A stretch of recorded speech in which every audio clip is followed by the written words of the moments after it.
let's move on now to the Cleveland Browns in our key player series and why Elijah Moore is going to be a key X factor on whether or not the Browns do well and make the playoffs or don't make the playoffs again. But before we get into why Ryan and I feel like Elijah Moore is going to be the X factor for them, be sure to subscribe to the channel and ring the bell to get notified when we create new Cleveland Browns content. We have a lot more content coming out leading up to the season. Then once the season starts, we're going to have weekly videos coming out on our picks and predictions of all of the Browns games. So if you want to see those videos, the easiest way is to subscribe to the channel and ring the bell. And Ryan, Elijah Moore, we really liked the trade when it happened because Browns didn't have a first-round pick because of the Deshaun Watson trade. And they were probably going to be needing a wide receiver anyways, as Amari Cooper is still their number one, but at the same time, he is getting a little bit up there in age. DPJ is starting to get better, more consistent, but then they didn't really have anybody else in the receiving room outside of that. David Bell did not seem to, of course, it's his rookie year, so anything can happen, but just did not seem to have that kind of effect and fire that we all thought that he might have. Yeah. And Deshaun Watson, you now have three legit weapons. In the receiver room, it's not obviously including David Njoku or Nick Chubb, who are monsters of their own. So, what does Elijah Moore bring to the table here for the Cleveland Browns? He brings a presence in the slot that they haven't had yet, right? And he gives Deshaun Watson a safety net over the middle of the field. And his rookie season, he actually led the NFL in yards of separation per route run. So basically, of all the wide receivers in the NFL, he was generating the most separation on average when he would run routes. So that's definitely a very good skill set to have, especially I think how the Browns are going to utilize him in that slot receiver role. He has the ability to make plays after the catch. Has pretty consistent hands, and I just think he's an all-around solid wide receiver. And so I think he's just a great addition to that room. We were saying that they needed to get another weapon alongside Amari Cooper for Deshaun Watson to throw to, and they ended up getting that weapon. They just didn't necessarily draft that weapon. They traded for it. So and that's why we feel, because with this series that we're doing, we're trying to focus on the unique difference players because we know what Amari Cooper is going to bring, and then also we know that his effectiveness is going to also depend on how Deshaun Watson brings. So we felt like those were obvious. And with Elijah Moore, you're absolutely right. He does bring in something that they don't have or that they didn't really have before. And now if you look at their receiving or their offensive lineup, obviously Nick Chubb's probably going to be in there on every single play. He's going to be in the backfield with Deshaun Watson. Njoku is going to be the tight end. He can line up next to lineman. He can line up in slot also.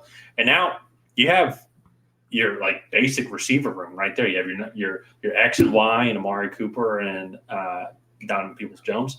And then you have Elijah Moore, who, as you talked about, can get so much separation. And with a quarterback who is as uniquely talented and shifty as Deshaun Watson and the talent that he brings, if they can get on the same page with improvisation, look out, because I'm just looking at Elijah Moore's stats now. He had 37 catches last year, 446 yards, and just one touchdown. I don't really hold that one touchdown against him or those stats. Because of who he was throwing the ball to. Or who was throwing the ball to him. And so now you put this in this offense, which is just naturally, just with Nick Chubb, going to be a top 10 rushing offense. And Deshaun Watson now kind of had a really long preseason, so to say, leading up into this 2023 season, where the Browns are hoping that all the dividends pay off. I love the trade when it happened. I still love the trade. I think one of the more underrated moves of the offseason. I think Elijah Moore is going to bring a lot of athleticness and explosiveness to this offense. No, definitely. And that to me, I think, is what they need, because while Amari Cooper's great, he is getting up there in mileage. And then Donovan Peoples-Jones definitely has been more of a contested catch guy. They didn't really have the guy that could separate, right? And I think that's Elijah Moore, and he might put a little bit more of a handicap on these defenses to give some more favorable matchups to DPJ or Amari Cooper. And then, as you mentioned at the beginning of this video, that does not even include David Njoku or Nick Chubb. Right. So it definitely adds a kind of vibe. I mean, they're two totally different types of receivers or pass catchers, so to say. But he's kind of bringing to me what Dalton Kincaid's going to bring to the Buffalo Bills. Gabe Davis with the Bills is a good receiver, but can't be a true number one. I feel it's similar to DPJ, even though they're also a little bit different. It's just the way the offense is set up. You have your clear number one in Diggs and then Amari Cooper. But then now you bring in that third wide receiver who you can put in the slot. And you're exactly right. Like, even if he just has 37 catches for 450 yards, like how he did last year, that's an improvement on what David Bell was able to provide.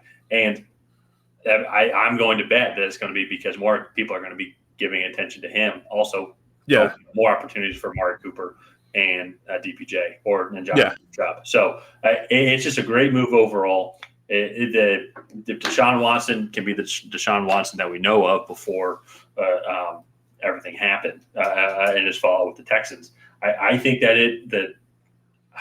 they could win the AFC North and potentially put up a good fight. It's just stupid how good the AFC is. Like, I mean, even then, like, I can see an outside shot where this team doesn't make the playoffs, which is great. No, exactly. So I think it's going to be really interesting to kind of watch and see how it all plays out. But I think that's going to wrap up this video for the Browns, I guess, breakout player in Elijah Moore and what impact we think he could have in this offense. So if you have not already, please go ahead and like and subscribe and leave a comment down below on what you think of the Elijah Moore trade. Do you love it? Do you hate it? Let us know down below. And other than that, we will see you guys next time.